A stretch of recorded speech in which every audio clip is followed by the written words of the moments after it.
While I was studying for my project, the phone rang unexpectedly. When I pulled it out of my pocket, I noticed an unusual number and was concerned that it was a telemarketer. I responded cautiously. "This is a lot worse," I thought. "May I speak with Mark Mallon?" the formal voice inquired. I confirmed that it was me. "Please hold for Miss Peterson," the voice instructed. I ended the call a minute later. The telephone rang again. "Mr. Mallon, I apologize. We got cut off. Please hold for Miss Peterson." I ended the call again. The phone rang again, and as usual, I answered it. An agitated voice came over the phone, outlining the problem. I interrupted. "Please tell Miss Peterson I'm not interested in talking to her today or any other day." I hung up and resumed my work in less than 5 minutes. The telephone rang again. I recognized the familiar number and opted to leave it on voicemail. A message icon flashed, but I decided not to check it. I had already decided on my mission and started arranging the goods correctly. The phone rang again, shattering the quiet environment. I chose to turn off the obnoxious device. I remembered my first instruction on power tools. Concentrate on the task at hand. This not only ensured safety, but also accelerated the passage of time. Now I concentrated on putting the 10-foot pine planks vertically, parallel with 6-inch spacing between the studs. Next, I used my measuring tape to add the horizontal 2x4s, one on top and two on the bottom. I confirmed that the building was square. Then, using a power hammer, I drove nails into each stud, fastening them to the frame. I paused to assess my work, which I considered satisfactory. I elevated the frame and leaned it up against the unfinished basement wall. I discovered a pre-drilled hole in the horizontal bottom board and used the second air hammer to drive the long concrete nails along the bottom. A quick check with a level proved that it was straight. I returned to the first air hammer to secure the top brace, another check to ensure it remained square, and I stepped back to admire the results in the basement. A few things appeared small, but I swiftly constructed the frame in 15 minutes, producing 4 frames every hour. I anticipated to complete the entire framing project tonight. Moving closer to completion, I was relieved that the prior chores of installing conduit lines, electrical cabling, and HVAC ducting had gone successfully. Furthermore, the plumbing was already in place, which alleviated my concerns. This weekend, I would finish the framing. On Saturday, I would install insulation and paneling, and on Sunday, I would lay the wood parquet flooring. This would be a well-deserved reward for my efforts, and I would enjoy a 6-pack of beer from my cold cooler. In only a few weeks, the entire basement renovation would be completed today. I limit my drinking to a single 6-pack of beer per weekend with 2 beers per day. After completing my daily responsibilities, it feels like only yesterday when a 6-pack would be a prelude to a night of heavy drinking. This change, however, is due to Miss Peterson. Mr. N.I.S. Peterson is my ex-wife. I shook my head at my resentment toward Dennis. How could a lady to whom I was so completely attached be so unkind? I worked on the frame. The longer I worked, the less time I had to think. The sooner I finished, the sooner I could relax in a warm shower and enjoy a few of drinks before retiring to bed. And if I were lucky, there would be no dreams. That was the essence of my current daily routine. Keep myself engaged so that there is no room for pain. It was a difficult way to live, but it was preferable to confronting death every day. I'm used to that last thinking. I began organizing the boards for the following photo. I walked upstairs to get a drink of water and a nice shower before bed. When I awoke, I remembered to turn on my phone again. There were 20 additional calls and voicemails from the same person that called yesterday. I deleted all of the messages without listening to the ostensibly crucial demands from Denise's assistant, dressed and free of weekend distractions. I approached my computer to handle urgent business affairs. Emails were sent out to address the concerns at hand. After a short breakfast of Wheaties, I descended to the basement, put on a mask, and began the chore of adding insulation rolls to the frames. Classic rock songs on the radio filled the hours, punctuated by occasional labor-related grunts and minor cursing. By mid-afternoon, I had completed installing the equipment and went upstairs to make a sandwich while enjoying my turkey sandwich. I looked outside at the dreary, rainy November day. It reminded me of a rainy November day from last year. I remember being drenched outside my in-laws' house after arriving in Chicago on Thanksgiving morning. This was an unexpected surprise visit. Neither my wife, children, nor my in-laws had invited me. When the door opened, I noticed my brother-in-law's surprised countenance before he could make an excuse. I managed to go by him and into the bustling atmosphere of the place. My appearance disrupted the bustling gathering. My 14-year-old son, Brian, glanced down, and my 17-year-old daughter, Susan, hastily from the room. My wife, Denise, separated herself from the stranger she was seated with. Despite being ashamed, she presented me to Paul Starling. The man stood and extended his hand, but I remained transfixed, staring at him until he dropped his hand. My mother-in-law, meanwhile, visited the room to verify that no dramatic events transpired. As I stood there, rainfall from my trench coat proceeded to soak her carpet. "Mark, we were not expecting you to arrive. When did you come here?" I heard someone say. I ignored her comment as I attempted to get my wife's attention, but she appeared busy with something on her mother's wall and did not turn to face me. I walked back to the front door and stepped outside, taking out my phone to summon a taxi. Maybe I could catch the cab that had driven me here before it got too far away. Nobody from inside the house came out to encourage me to stay. I exhaled as the memory slipped away. I returned to the basement to begin installing the sheets of paneling. The task proceeded swiftly because the sheets, while hefty, covered a huge area. I used my claw hammer to attach the paneling nails to the studs. Fortunately for me, the paneling with cutouts for electrical outlets and heating air vents worked well. However, I could utilize the heater unit. I found that I rapidly warmed up, thus there was little need for heat. I was delighted with my cautious preparation because I just had a few boards and a few of sheets of extra paneling left. I brought them to the garage and kept them there until I could carry them to the workshop. I installed electrical outlets and wired them sequentially using typical color labeling. I ensured that the ground wire was not connected to the hot wire. I wired the system to a circuit breaker in the breaker box to ensure electricity to the outlets and proper circulation for the HVAC system. It wasn't a major deal, but I screwed in the outlet and duct covers. I used a shop vac to clean the floor before applying the adhesive the next morning. After that, I was looking forward to taking a shower. The warm water relieved my tired muscles, and I appreciated the steamy water. This was in stark contrast to the frigid temperatures I encountered at O'Hare Airport during Thanksgiving. I was both physically and mentally relaxed while I sought for a ticket home, regardless of price. I realized my marriage had ended. I just didn't know when the funeral would be. After drying off, I decided to go to bed. Tomorrow would be another long and hopefully productive day. As soon as I lay down, I fell asleep. On Sunday morning, I awoke to the sound of an impending rainstorm. I dressed on my trousers, work boots, and a t-shirt before going downstairs. I hoped we wouldn't lose power during the daytime. I turned on the radio to a sports channel to catch the game. I generously applied the adhesive on the basement floor, providing an even coverage throughout the entire surface. I considered making a custom wood parquet floor for the basement, but it proved to be too expensive. So I kept boxes of pre-made parquet tiles beside the stairs. After the adhesive had set for the appropriate amount of time, I started laying the tiles. I went upstairs and mentally planned my next big project: sanding, staining, and varnishing the flooring. I compiled a list of necessary instruments to rent, including a floor sander and a floor buffer. The other tools, including small sanders, pry bars, hammers, brushes, and rollers, were already in the workshop. I took great care with the vintage baseboards and moldings to keep them in good condition. I cataloged each item and assigned it to the relevant room in the kitchen. I brewed coffee and reflected on the progress I'd made in the previous month. The bright fluorescent lights illuminated the room, emphasizing the sophisticated appliances.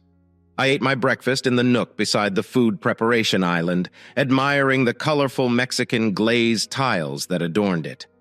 All I had to do was knock out a non-load-bearing wall in a room that had previously been a small servant dining area, resulting in a greatly expanded kitchen.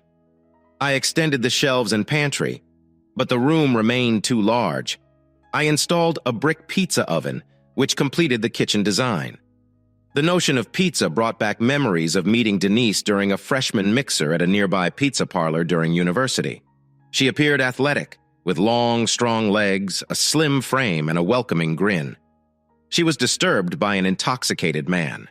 I couldn't understand what he said, but his actions deserved a slap across the face before he could respond. I intervened and positioned myself between them to deter additional aggression. He continued to be nasty, attempting to reach her, but I held my position.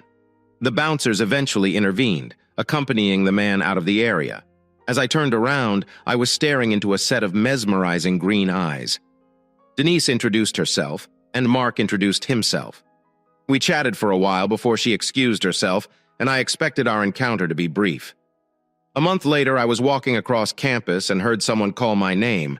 A woman wearing a Raggedy Ann outfit with Greek letters on her bib approached me. "Do you have any condoms?" she asked. Surprised, I paused. She explained that she was pledging a sorority and needed to get a condom from a student on campus for her final assignment before getting admitted. I nodded and handed her the condom from my wallet, which I had kept since 9th grade. She thanked me before hurrying off to her sorority house. Another month passed as the college prepared for homecoming. I was walking back to my dorm when someone began walking alongside me. I tried to recognize the person. "Hi, are you prepared to aid me for the 3rd time? I beg your pardon." They stopped, forcing me to stop as well. "Are you prepared to aid me for the 3rd time? You assisted me in the pizza parlor and when I needed to pledge my sorority. I need you to help me again." Puzzled, I inquired, "How am I supposed to help you?" They explained. "I'm supposed to attend homecoming with a guy from our brother fraternity. But the guy is a total jerk. The only way I can avoid going is to schedule a date with someone else." I cynically responded, "That's great for my confidence." How could I not accept such a generous invitation? She did not seem to understand my irony. She told me about her sorority house, location, and dating aspirations. I was puzzled by the incident. Later, I informed my roommate about it. He encouraged me to go on the date, saying I might have a good time. He gave me a condom and joked that I might have a lucky night. I didn't have much luck on my date. Instead of watching football, Denise and I spent our time getting to know one another. After the game, we went to a little coffee shop to continue talking. We were so caught up in conversation that we didn't notice the place was closing. We walked to her house and I paused before attempting to kiss her. Denise took the lead and said goodnight. Not even a kiss on the cheek. I interpreted it as a message that I did not quite measure up. When I returned home, my roommate had left and I had grown. We're used to him not returning until Sunday evening. I laid in bed, thinking about her beautiful eyes. Throughout the next month, I attempted to contact Denise but was told she was unreachable. I then learned that she had begun dating someone else. I was disappointed that I had missed my chance before it even started.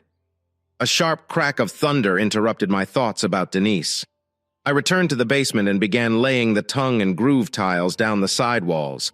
I only paid half attention to the game, occasionally pausing to collect more tiles from the box. By the time I completed laying the floor, I was happy with how the tiles looked against the wood. I nailed down the miter baseboards, and the project was finished. All I had to do was install the track lighting and crown molding, and the basement would be finished. But that was for another day. Today, I would celebrate. The work week would begin in the morning, and I would focus on earning money during those hours. Perhaps in the evenings, I would accomplish some little household duties that were not worth wasting a weekend on. On Friday, the cycle would repeat as I continued to work on the house. That Friday, I drove to Home Depot and rented a floor sander and buffer for my work pickup vehicle. I also purchased enough coarse, medium, and fine-grade sandpaper pads to finish both floors of my house this week. I spent the evenings painstakingly raising the molding and baseboards in each room. I cataloged each piece and had already sanded it down. All that remained was to sand the sections with the sander. The baseboard and molding would cover the space near the walls, so there was no need to stand up to them. My phone rang, and I noticed another call from Denise's workplace. Over the last week, I had gotten infrequent calls from her office, so I eventually added the number to my speed dial so I could instantly identify it. This reminded me of a Friday phone call from long ago. I was studying when the dormitory phone rang. I figured it was for my roommate, but he had already gone. I responded and prepared to take a message for him.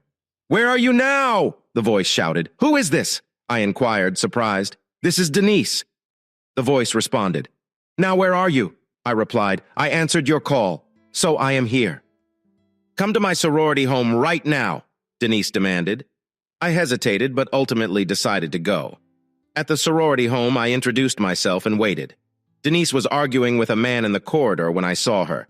Their conversation became heated and she pointed at me, eliciting a glare from the man.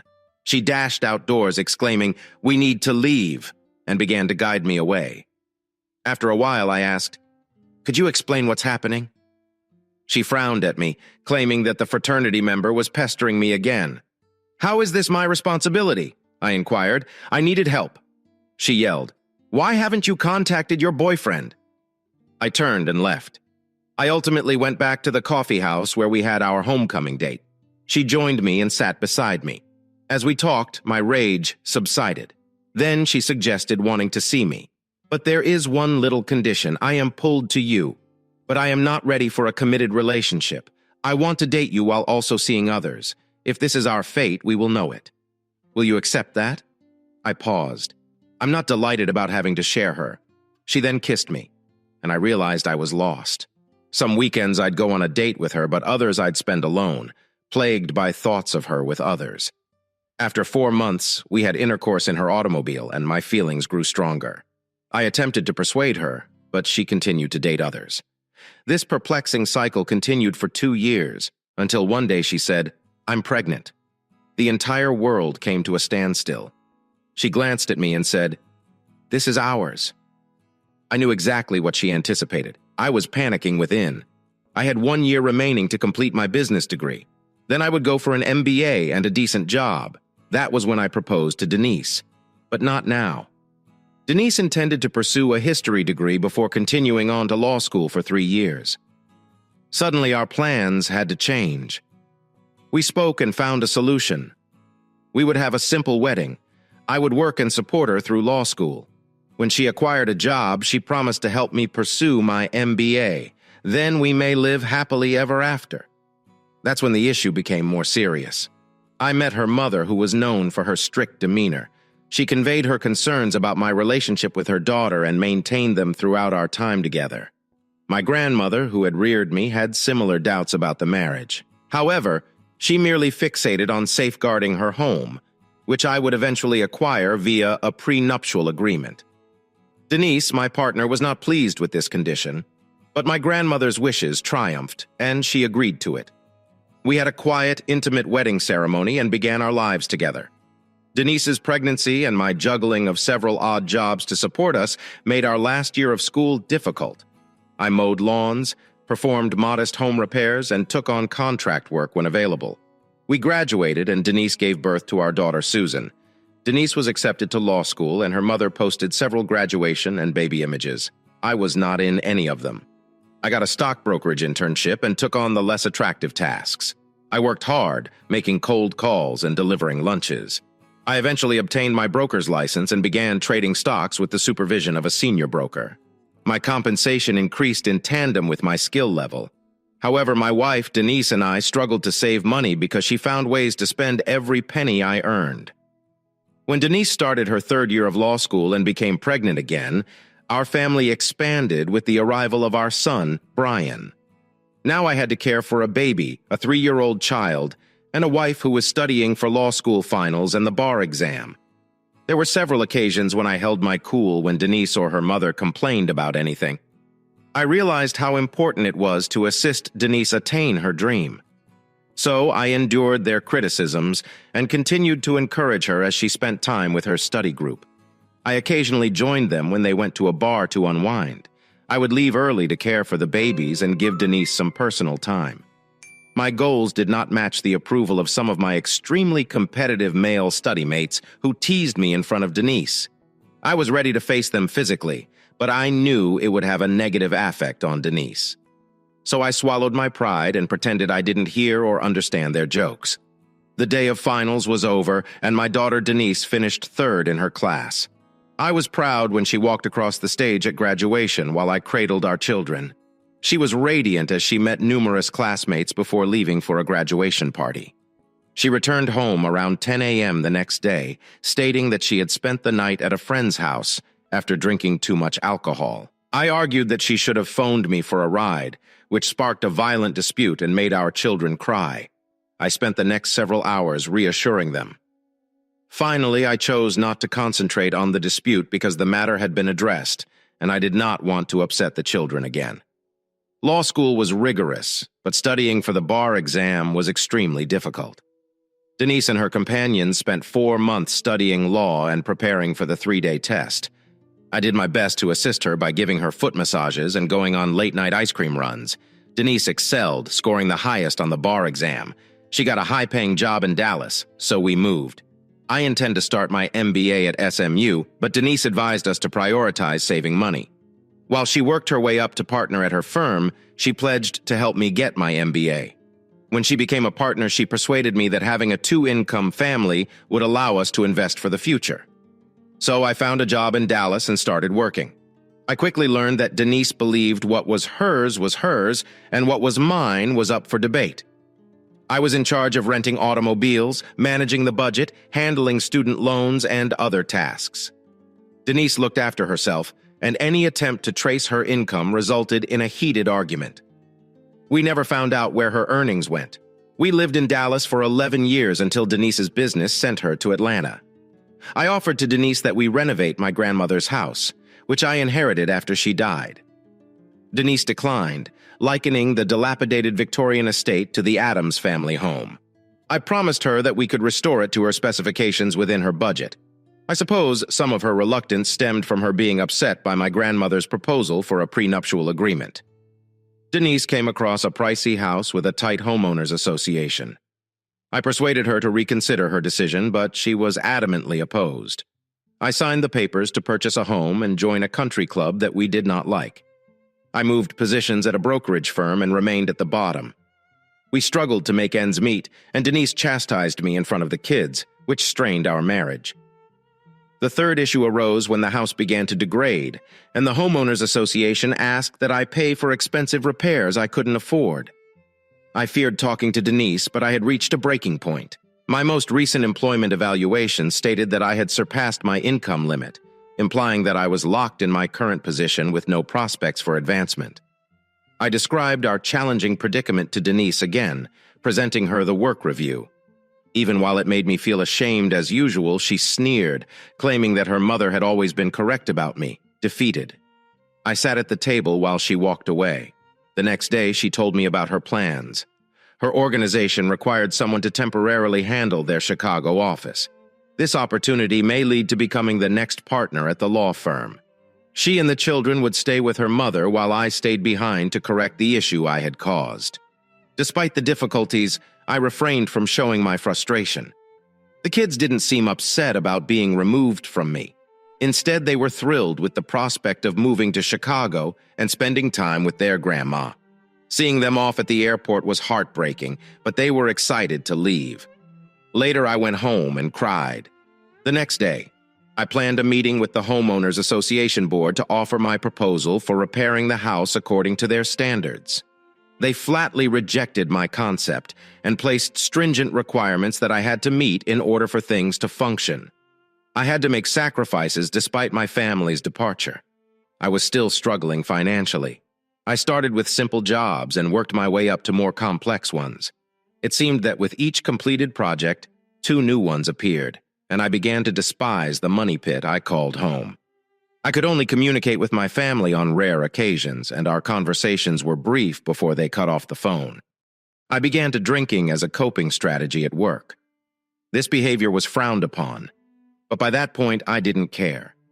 Time passed and the winter vacations neared. I called Denise and asked her to come home so I could be with my family.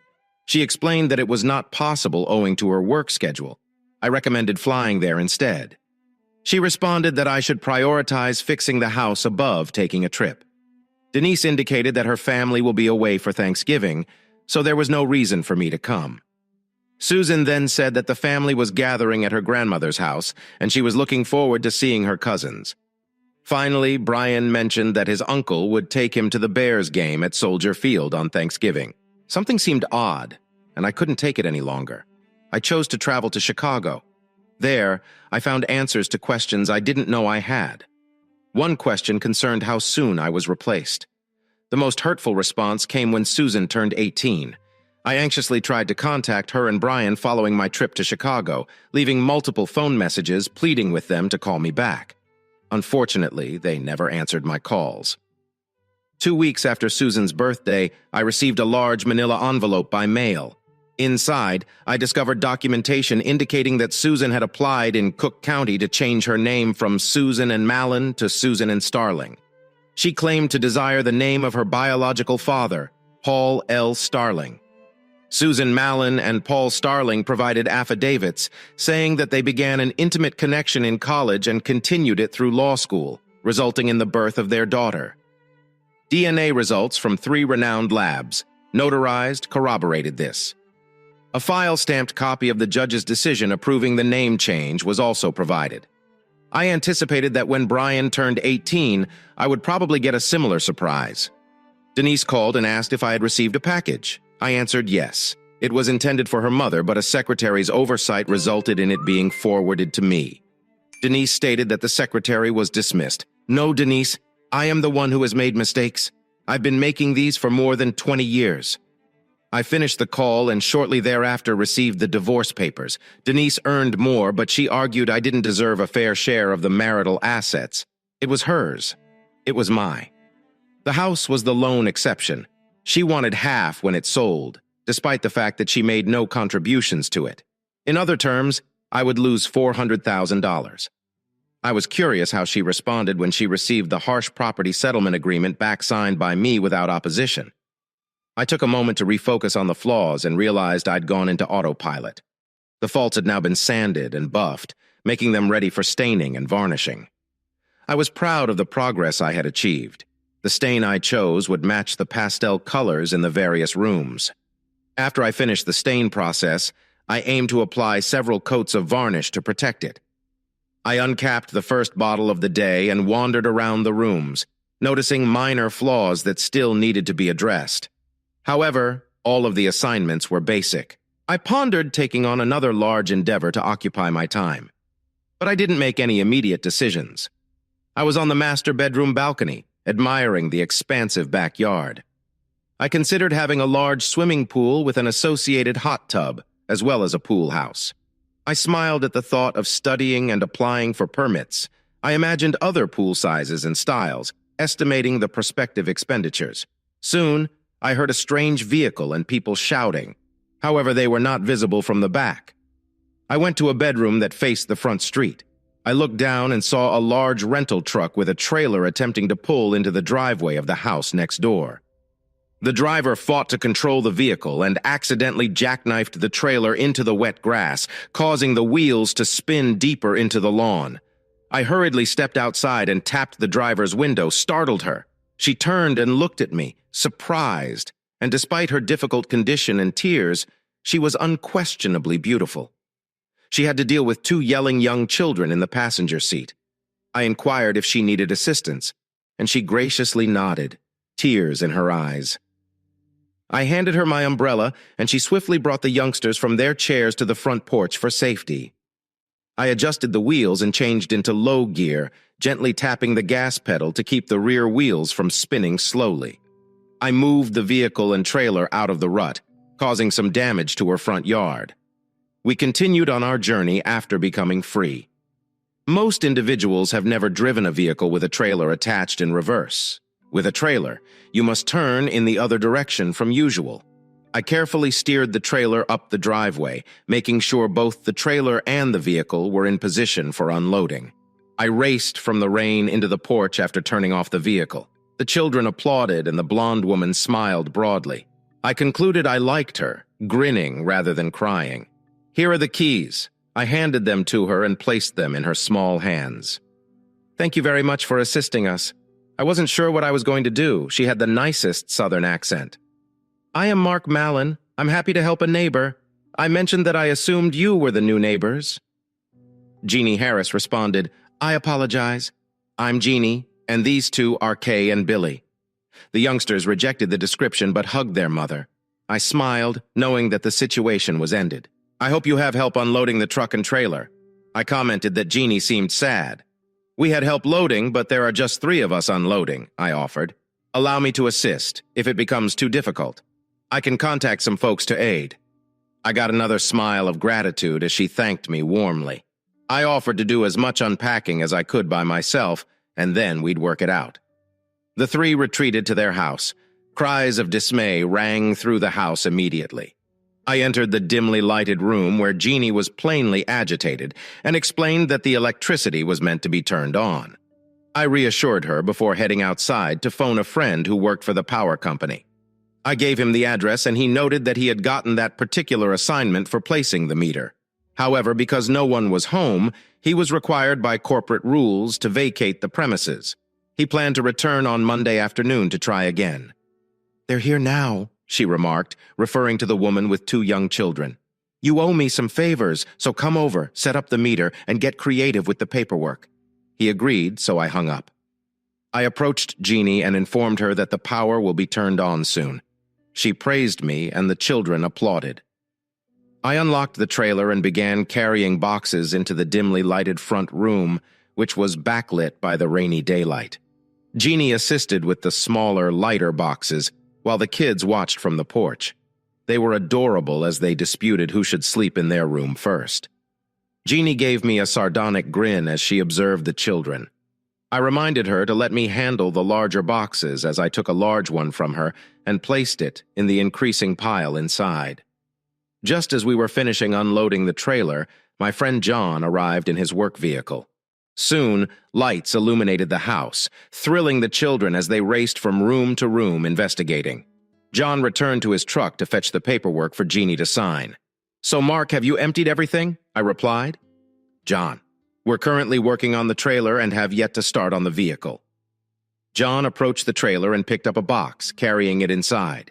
This prompted me to make a few phone calls and inform Jeannie and John to take a break.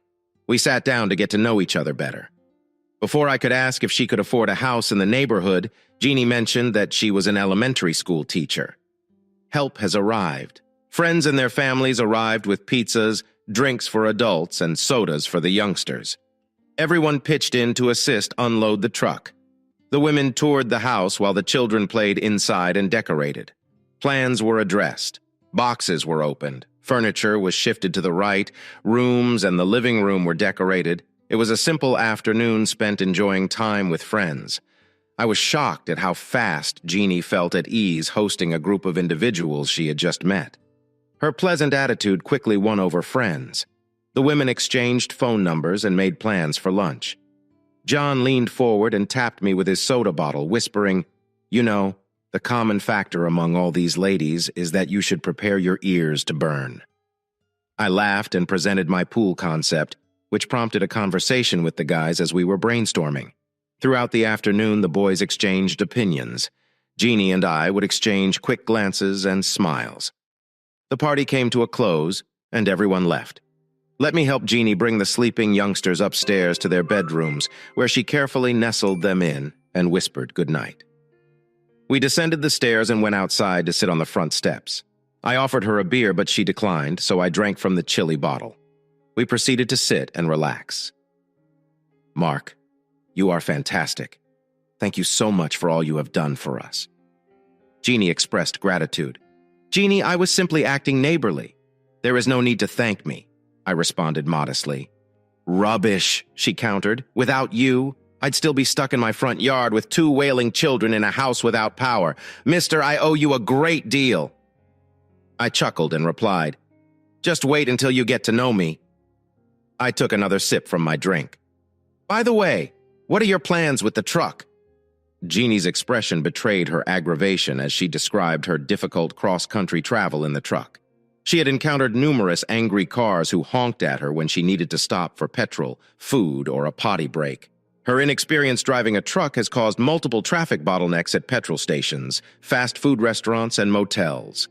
Jeannie had often been humiliated and insulted before she was able to overcome her problems. She lamented that she would now have to return the truck cross-country because the U-Haul business compelled her to do so. I placed my hand on her shoulder to console her. "Jeannie, I will handle returning the truck to them." She looked at me with disbelief. "Mark, I cannot let you do that." I comforted her. "Jeannie, you cannot put your children through another trip like that. I can take care of it. You know I will not steal the truck. And you know where I live." After a few more hours of her wrangling, she eventually handed me the leasing papers. When I told her I'd leave around 9 a.m., She suggested we call it a night. As we stood up, she unexpectedly hugged me and kissed me on the cheek before going inside. I felt happy as I walked home. The next morning, I knocked on his door. She opened it, and I was greeted by two excited children hugging my legs, calling me Mr. Mark. I laughed and picked them up, carrying them inside. Jeannie nervously handed me keys and an envelope full of $20 bills. She explained it was for gas money and a bus ticket to get back home. "Mark, please be careful," she said as I started the truck and backed the trailer down the drive. "When will you be back?" she asked. I smiled. "Sooner than you think." I drove toward the interstate but turned into the local U-Haul store before reaching the on-ramp. The store manager, Perry, greeted me. "Hi, Mark. What up?" Mark handed him the paperwork and he examined it. "Perry, this states it's a round-trip rental, and the truck and trailer should return there." "Well, Perry, things have changed, and this needs to be a one-way rental. I'll cover any additional costs for altering the terms." "All right. Let me confirm this with the original store." While he waited, Perry noticed an escalating conversation with the other party, the phone culminating in him yelling that he would accept delivery of the truck and trailer. He then slammed the phone down as he walked to Mark. He said, "Don't say a word, Mark." I smiled and handed him the keys as he inspected the truck. Then I gave him a credit card to cover the change from a round-trip rental to a one-way. He handed me a receipt, and I thanked him. 30 minutes later, I found myself getting out of a taxi in front of my house. Kay and Billy were playing outside, and as they saw me, they excitedly called out, "Mr. Mark." Jeannie, who was outside, came over with a surprised look on her face. "What happened? Please don't tell me you had an accident." I laughed and informed her that I had just returned from dropping off the truck and trailer at the local U-Haul store. She frowned. "But back home, they told me when I rented the truck, I had to contract it for a round trip. They weren't going to let me have it unless I returned it." "Jeannie, when I talked to the local U-Haul manager, he called them and explained the change in circumstances and got them to agree to allow him to accept the delivery of the truck." Okay. It was a lie, but it didn't hurt anyone except the jackasses that rented the truck, and it solved a problem. At any rate, Jeannie smiled as I gave her the receipt, which signified the transaction was complete. "You seem to be having fun," she remarked, glancing at my dirty clothes. She explained that the house was more complicated than she initially thought. I offered to help her if things got too difficult, and returned the envelope of money she had given me earlier. I went back to working on my house, applying the stain to the second floor and starting on the first floor. The task was therapeutic, but my thoughts kept drifting to the attractive blonde next door. I hadn't felt like coming in a long time, but there I was, humming away just as I was lost in my thoughts. There was a knock on my door. Anxious, Jeannie stood outside. "I have a plumbing emergency. There's water leaking under my toilet. Can you help me? Let me grab some tools and I'll be right over." "Jeannie?" I quickly gathered up all the tools I suspected I would need and went next door. Kay and Billy were waiting for me at the door. I found Jeannie in the bathroom, wiping up water with a towel and hand-wringing it into the sink. I set my tools down and knelt to turn off the water at the valve. After flushing the commode, water leaked from the toilet. I assured Jeannie I could handle it, and she moved away, attempting to discreetly remove her clothing from the shower rod. I didn't acknowledge her actions as she stood in the doorway. Quickly, I disconnected the tank from the water line and removed it from the bowl. The wax ring had failed, as I suspected. I cleared the old wax ring and replaced it with a spare from my own renovations. Throughout the process, I explained my actions to Jeannie. I applied caulk around the edge of the bowl and gently placed it on the flange. I instructed Jeannie to sit on the toilet lid, and she giggled as she complied. Her weight would help ensure a proper seal. I tightened the bolts to the flange screws while working around her. Then a sudden impulse struck me. I considered opening her long, shapely legs and burying my face in her jeans-covered private area. However, I dismissed the thought and focused on the task at hand. After ensuring the wax ring was sealed, I kept Jeannie sitting for an extended period, despite the challenging positions I had to assume. Eventually, I asked her to stand so I could reattach the tank. Once secure, I turned the water supply back on and conducted a test flush. The water flowed normally, and Jeannie exclaimed in triumph. I finished with another bead of caulking around the bottom of the bowl. After that, it was just a matter of mopping and cleaning up. She moved to hug me, but I indicated my wet clothes. Well, let me wash them. She cried. I reminded her that I would be running around without clothes, and she blushed. She said she would like to treat me to a meal, but without her car, she hadn't had a chance to shop for groceries. She and the kids would be surviving on delivery food. I told her if she liked, I would go home, change, and take them out for dinner. She was worried that they were imposing on me too much. I told her not to think that way, and I would be there at 6 p.m. to take them out for dinner at 6 p.m. I arrived at their garage, and they greeted me. They were pleased to see I had bought booster seats for Kay and Billy. We put the kids in their seats and went to a family-friendly Italian restaurant. I got to know my new neighbors better, as Kay and Billy shared stories. Jeannie smiled as her kids shared moments, occasionally redirecting the conversation when personal details emerged. After dinner, we visited an ice cream shop with a play area for kids. We observed the children playing with others in the park. Jeannie's expression, love for her kids, was something artists have tried to depict throughout history. She caught me staring at her and refocused on me. "So you like me, Jeannie?" "Harris." I playfully teased her. She reddened. I felt the same way when Kay accidentally announced it. Our conversation then covered various subjects, including why Jeannie didn't have her car. She shared that her brother, an engineer, would be returning from overseas duty and driving her car to them. Until then, they would rent a car starting the following day. Nonsense. Just borrow mine. I said. I rarely drive it anyway, since I'm usually in my truck. And again, we argued until I finally convinced her that by borrowing my car was the cheapest, expedient solution to her problem. When we started home, the kids drifted to sleep almost immediately, worn out from their exertions. On the way, I pointed out the various controls and features of the car to Jeannie, who quietly it all in. I parked in her drive, and Jeannie went to tucking Kay in on the bed. I went to get Billy, and Jeannie was there waiting as I put him to bed. She fussed over him, and I realized I missed that part of family life. My sadness showed, and Jeannie gave me a worried look. I tried to reassure her, but she knew better, handing her my car keys. She gently touched my cheek and gave me a soft, goodnight kiss. Back home, I think I levitated all the way there. On Monday, I returned to work but couldn't focus due to thoughts of Jeannie. I shut down my computer and did various tasks around the house, including finishing the staining of the first floor. It was a good day as the number of house projects decreased, although I couldn't see the end yet. Progress was being made before the knock on the door. I heard voices calling for Mr. Mark, smiling. I opened the door to see the two kids and Jeannie inviting me to join their first home-cooked meal. I asked for 15 minutes to take a quick shower, and they agreed to wait. When I arrived, the dining room table was filled with a variety of dishes: fried chicken, southern fried potatoes, biscuits, and gravy. Corn and black-eyed peas were served. A warm apple pie was also present. The kids argued over who would sit next to me to resolve the situation.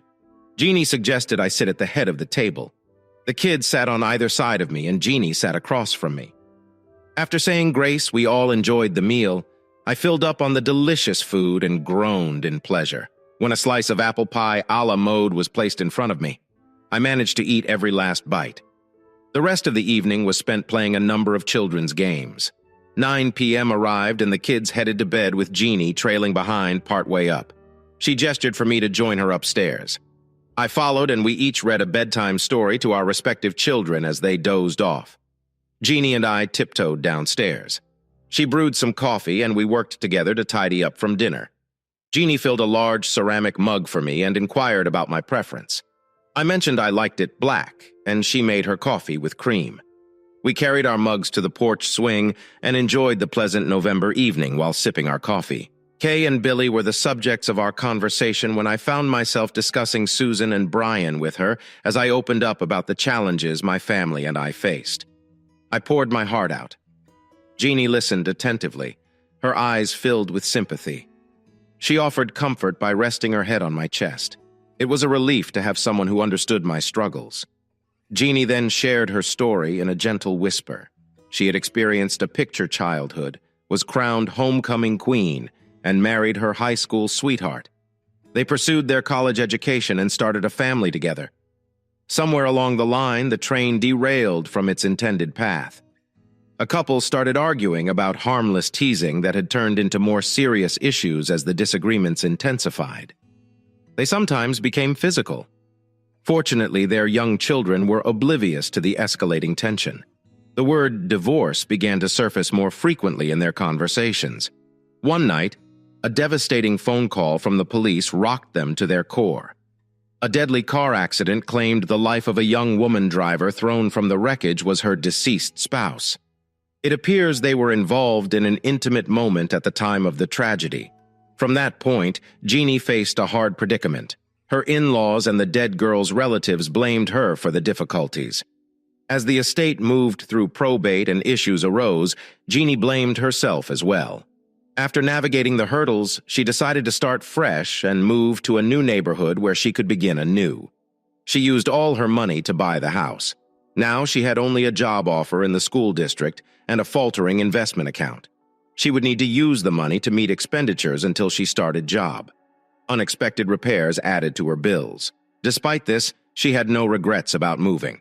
We sat in silence watching the swing sway. I indicated wanting to inspect her hedge fund account. I believed I could restore her stock holdings. She disappeared, returned with a file, and requested me to check it. She'd review it later. We exchanged goodnight kisses as soon as I arrived home. I began analyzing Jeannie's hedge fund account and noticed various dubious acts. The manager used to enrich himself.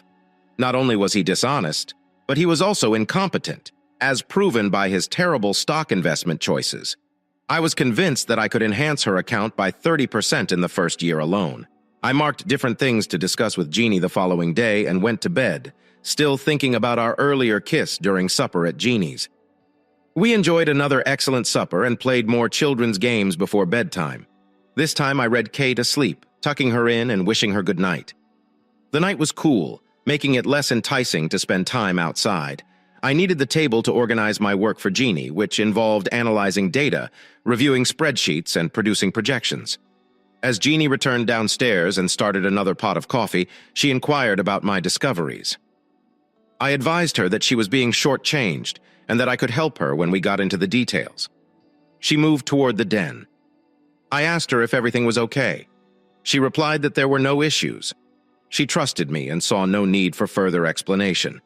Instead, she welcomed me to the den to unwind. We talked late into the night as the fire burned in the fireplace, gradually disappeared. In the brief time I knew Jeannie, I discovered that, despite our age difference, I felt more at ease with her than with Denise. As we kissed goodnight, I received her signature authorizing me to take over her stock account and a standing invitation to supper. As soon as I awoke, I concentrated on stabilizing Jeannie's financial status. I phoned her old broker to advise him that he was no longer in control of her account. He became recalcitrant until I mentioned involving the SEC. This sparked a change in his attitude, and he agreed to reimburse Jeannie for all of the expenses she had paid, totaling $5,000. Within minutes, I received an electronic confirmation of the account change. It was a significant feat in only 10 minutes. I began rearranging her investing portfolio, removing underperforming equities, and replacing them with more reliable ones. I have included several risky equities that could potentially generate bigger returns, but would require attentive monitoring. I chose not to charge a fee for managing her investments. After a profitable trading day, I felt proud of my efforts. That evening, I went to supper at a nearby restaurant, satisfied. When I tried to discuss her portfolio with Jeannie, she informed me that she respected my judgments and did not require daily reports, with her belief in me. I continued to manage her assets and looked forward to our nightly sessions. Instead of concentrating on house improvements, Jeannie and the children spent their weekends visiting the city. While this was not totally factual, I was assisting Jeannie at her home. Her house, like mine in the past, needed some repairs. My skills came in handy as we addressed issues and proposed solutions. Jeannie made the final decision, but she also set the tempo of our relationship. Our goodnight kisses progressed into more intimate encounters. When the kids were asleep, Jeannie only let me get to second base since she felt uncomfortable doing more with the kids upstairs. Despite this, merely holding Jeannie's lovely body next to mine was enough for me, even if I did occasionally return home in discomfort. Then, Jeannie's brother Ray and his family arrived in her automobile. We grilled steaks as he and I became acquainted. I could tell Jeannie was going to ask him what he thought of me, and I wanted an honest opinion, so I didn't make any pretenses with him. Ray, I want you to know that I genuinely care for Jeannie. I hope we can all get along nicely. Please allow me some time to show you how much I care about her. Mark, I understand that you've always been there for Jeannie and the kids. She values your presence, and I believe the two of you would make an excellent couple. However, if you ever injure her in the way that terrible person did, you and I will have an unpleasant chat. We hoisted our beer bottles and carried the stakes inside. After supper, Billy and Kay brought their cousins upstairs, while Jeannie and I talked with Ray and his wife. Our chat finally shifted to hilarious childhood memories. Jeannie would laugh and playfully object as Ray continued to tell stories all night. Finally, Ray glanced at his wife and said, "Honey, let us put the kids to bed and then get some rest." With that, we all agreed. Our good nights are in the dim moonlight. I gradually undressed Jeannie, taking the time to kiss each exposed place as her top was removed. I noticed her well-shaped chest for the first time. Its prominent outlines highlighted the pale brown patches that framed her small, piece-sized teats. I gently grabbed her breasts, kissed and nibbled on her teats. Jeannie's fingertips massaged my hair and encouraged my contact. Although I wanted to cherish the occasion, I was eager to resume our personal relationship. I went southward, gently kissing her ribcage, abdomen, and navel. I slowly removed her panties, which dropped to her feet. As I knelt before her in amazement, her beautiful tawny hair shimmered with expectation. I moved to her ankles, licking and nibbling while my fingers traced her leg muscles. My tongue traced a lengthy path up to her knees as I kissed and nibbled behind them. Her entire body trembled in reaction. I found a sensitive place. I ascended to her firm thighs, kissing and biting her silky flesh. I approached to her crotch where the alluring perfume flooded my nostrils. I gently kissed around the area, but never directly on her private region. A tender place emerged from within the folds of her inner thighs. Jeannie's anticipation intensified as she encouraged Mark to get closer. "Please, Mark," she pleaded. "No one has ever gone through this with me." Mark, ecstatic at the thought of being the first to explore her, maintained his methodical seduction. He lavished Jeannie with soft kisses, tenderly caressing her in response to her growing yearning. She begged me to stop, but I persisted, wanting to push her to the limit of pleasure. I moved in and lightly kissed her inner leg, making her tremble unexpectedly. I placed my lips against her delicate skin, tracing my tongue through her warm, velvety folds. My tongue danced and explored, evoking a scream of delight as her body trembled from pleasure. Her hands held my hair, forcing me to go further, and I followed suit, my tongue burrowing into her depths. I could feel her heartbeat and the throbbing of her love button, so I focused on it, flicking my tongue against the tip. Her sobs of pleasure became more frantic, and I knew she was nearing the height of her ecstasy. Jeannie laughed loudly as they played a game together. Her muscular legs tickled him gently, forcing him to laugh as well.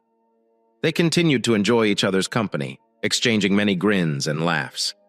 After a fun-filled day, they retreated to their bedroom to embrace and exchange warm, heartfelt kisses. As I stripped, I noticed her eyes appreciating my body, and her jaw fell in surprise. When I took my shorts off, Jeannie knew I was well endowed from our makeout sessions, but this was the first time she had ever seen my chest. My broad-shouldered, well-built figure swung as I got into bed, and Jeannie gripped and squeezed my chest. "My God, you're far more muscular than Richard," she marveled. "I'm not sure I can handle that in my frail, small arms." She knelt over to begin stroking her newly discovered source of strength. She managed to squeeze in about 4 inches before having to stop. She told me I could easily lift Richard now. "I'm scared that I won't be able to help you." He instantly began kissing her, telling her that simply loving him was enough to satisfy him. She redoubled her efforts, and though she couldn't take him lengthwise, she wowed him with her harp skills. He groaned as he approached a climax. She redoubled her efforts. Stroking his hard pull with her palm and kissing the tip of his mouth, he warned her that he was going near, and she proceeded, claiming she desired his climax and began to fondle his private area. Then he exploded inside her mouth. First, a thick, forceful stream of energy entered her mouth, which she greedily consumed. Then a second, and a third. Then followed the fourth and fifth. She stepped next to me and we resumed kissing. Within minutes, it was clear that I was ready to go again. Jeannie couldn't believe it, claiming Richard was only available once per night, even on their honeymoon. I rolled on top of her, reminding her of all the ways I was different from Richard. I slowly eased my body inside hers, letting her adjust to my size. Each indication of difficulty would be replaced by a look of pleasure, and she would encourage me to continue. The close, warm sensation of our bodies coming together was thrilling. As I got further, Jeannie replied with oohs and ahs, moving her body against mine. Finally, I was completely attached to her, tying her to the bed as she gazed up at me in astonishment, passion wriggling against me. I slowly and cautiously moved closer to Jeannie, causing friction between our bodies. Jeannie sighed, and I felt her muscles tense and uncomfortable. Every time my body moved away from hers and relaxed in expectation of each delightful advance. Her legs embraced me. Then she closed them around me as I proceeded in my attempts. We continued to kiss while we engaged in the action, oblivious to the passage of time. Our bodies glistened with sweat as we worked to fulfill one another. Our movements coordinated as we worked toward a same goal. Jeannie's rushed moans became increasingly urgent. She begged Mark to meet her wants, and their tempo quickened as Mark continued to fulfill her wishes. Jeannie's eager expression intensified, the tension rose, and Mark could feel his own climax approaching. "Wow, Mark!" Jeannie yelled out as she approached her climax. Mark continued to push himself. Power drove their bodies together with unwavering force. Jeannie's legs kicked furiously in the air, and her claws sank into Mark's back. Finally, she had her moment of ecstasy, thrusting against him as they hit their climax together. In reaction, I went closer to her, and our bodies became entwined. As the time came to a close, I heard her express her thanks with silent cries. We had a lovely moment when she sat on my lap to prevent discomfort. Our mingled bodily fluids cooled against us, signaling the conclusion of our intimate contact. I softly stroked her as I returned. We exchanged kisses as we recovered. We continued to quietly explore one another as the night progressed. I can only describe how captivated I was by her beauty to justify my next move. This time, I had Jeannie sit on my lap cowboy style, and she established her own tempo while grinding against me. My hands extended out and gripped her in appreciation, her curves undulating with motion. She groaned at first when I softly caressed the sensitive parts, but then she moved forward and offered her body to my mouth. I passionately kissed and caressed both of them as we drove each other to our next climax. This time it came softly and gently as I focused my attention on Jeannie. We lost count of time as we gently stroked each other in the afterglow. Eventually, we realized we were both hungry. We smiled and rose from the bed. I slipped on my shorts and reached for a t-shirt, but Jeannie stated she was wearing one and was overjoyed to see her. I was expecting more, but she wore her new gown playfully as we went downstairs to the kitchen. We chatted lightly and comfortably while retrieving food from the refrigerator. Our relationship became stronger, evolving from neighbors to friends to lovers. As I put the plates away in the kitchen, seeing Jeannie at the table, barefoot and wearing my t-shirt, fueled my desire for her. I told her that I was still hungry. She appeared perplexed until I knelt in front of her and smiled broadly. She extended her legs, beckoning in. I concentrated on my duty, gently wiping the sink and storing the dishes. She repaid me with tender kisses and a bright smile. I gently carried her upstairs and put her on the bed, admiring her. At that time, I felt a strong sense of love and dedication. I promised to always defend and cherish her no matter what. It was an accidental moment that let me distinguish between Denise and Jean. My days of brooding on the past and working non-stop were behind me. It was time to embrace life once more. Jeannie and I hugged, and she wrapped my arm around her to keep her safe from the night. The warmth of her body eased my semi-erect state, and we both knew we'd wake up to a pleasant surprise in the morning. I whispered goodnight to her, and we quickly fell asleep. Months passed until one afternoon. The front doorbell rang. To my amazement, Denise, Paul Starling, Susan, and Brian were standing at the door. I knew they were back in town, so I didn't let them in and instead slammed the door behind me. We waited in silence until Denise spoke. She apologized that she had bungled our entire issue and wished to make things right. It turned out that Paul, the fraternity lad, was the person her sorority had matched her up with years prior. We were rivals despite having never met. Denise continued to see him, and it was 50-50 that any of us had impregnated her. Denise chose me and planned to spend her life with me later in law school. Paul was one of her classmates. He sought her, but she resisted for a while. But she soon fell for his charm again, rekindling their relationship. When Denise graduated, we moved to Dallas. She thought that would be the end of it. After going to Atlanta and later to Chicago, she discovered Paul working for a different company. They eventually reconciled, and she realized that her children were his biological progeny. Despite this, she was patient and controlled her emotions. Denise prioritized the family's best interests, which included separating her husband and ensuring the best possible outcome for her children, including claiming half of the marital estate's proceeds. The family was moving to Atlanta because of a promotion. They learned about the renovation of the user's grandmother's former neighborhood in Chicago. Everyone wanted to purchase and renovate the historic mansions. The user was unemployed following a divorce and unable to maintain the grandmother's home. Denise offered to pay off the mortgage and provide $100,000. To level things out, the user had to transfer ownership of the grandmother's house to Denise. I stared at her while she held up the check. She slowly lowered her arm and I remained mute. I gently invited them inside and I thought I detected hints of victory in their smiles as they walked in.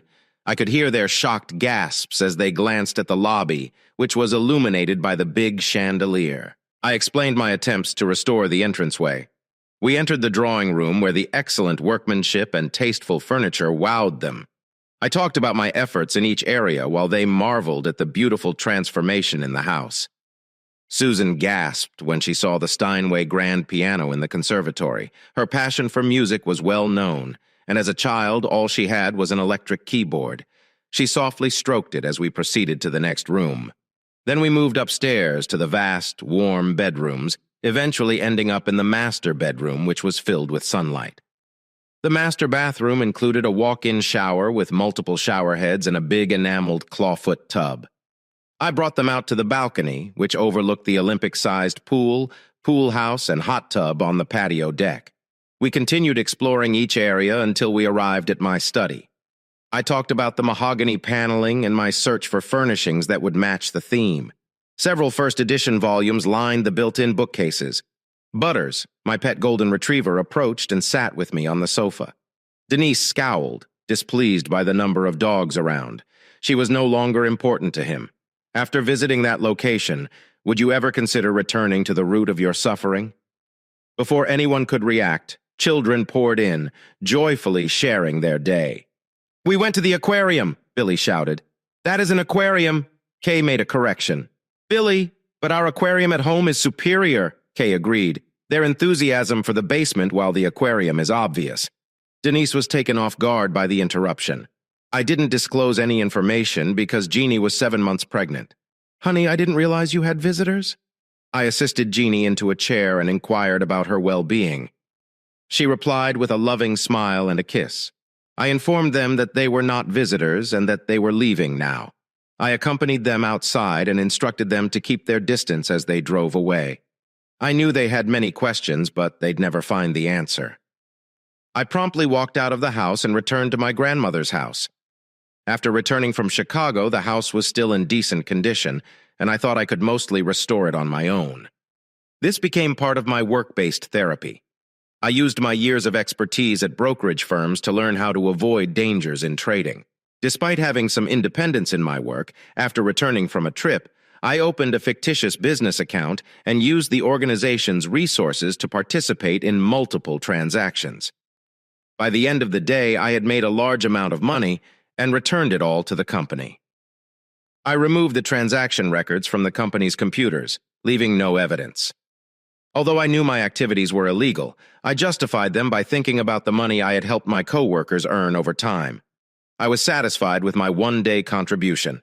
The next day, I increased my trading intensity and earned $10,000 before the end of the session. This pattern continued throughout the week, with my earnings doubling or tripling until they hit $200,000. I decided to take a short position in certain expensive technology equities. I timed this trade correctly. resulting in 600% returns on each stock while avoiding a margin call. My wealth had crossed $1 million. However, my superiors began to inquire about the account. The same gentleman who had previously given me a terrible rating now asked that I turn up the account to him. In response, I promptly transferred the monies to an offshore account, turned to him, and ordered him to take a trip before quitting my job right away. Since then, I've continued to run till I was fairly successful. That is why I had no objections to signing Denise's property settlement agreement. In her rush to safeguard her valuables, she hadn't checked to see if I had any, and they kept growing gradually until I met Jeannie and realized I had an opportunity to start anew. When I married Jeannie, I finally divulged the amount in her account. She was taken aback when she heard the figure $2 million. Actually, she was startled when I informed her I was worth little more than $400 million. Then I informed her that I owned every house in the block radius surrounding ours. Her house was the only one I had been unable to acquire, and it turned out to be the best investment I never made. Denise would never comprehend the connection between wealth and authority. Overseeing such riches necessitated extensive legal counsel, which I contracted with Denise's firm to do. Even though she was unaware of it, I made it clear to several senior partners that I would be upset if Denise became a partner. That is, assuming she still had her law license. Denise and Paul went to the financial institution that owned the loan on our shared house and forged my signature on the paperwork for a supplementary mortgage. They did this to get a cashier's check and encumber me with the supplemental mortgage. Too bad they didn't realize I also owned the bank and had been notified of any questionable behavior on that account. Now, my good friend, the district attorney whom I backed in the previous election, would take legal action against Denise and Paul. He pledged to make sure they suffered harsh consequences for their behavior. I wondered, as I hung up the phone with him, whether Denise would represent herself or hire a public defender for her trial. With the introduction of the low-income housing project near my pals in the Homeowners Association Ocean, she wouldn't have much. My own contracting firm would construct the project, which would have a detrimental impact on the homeowners' property values. Everything was connected since I purchased the land to contribute for tax purposes. As I sat beside my wife, I placed her feet in my lap and softly massaged them. Our adopted children watch television with their cousins who are visiting from their new home. My wife's delighted sighs filled me with excitement as she smiled at me. Every night spent with her was a wonderful occasion. Thank you for spending the time to hear today's story. If you enjoyed this essay, please like it and subscribe if you haven't done so already. If you have a tale to tell about your or another person's predicament, please do not hesitate to contact me. Take care.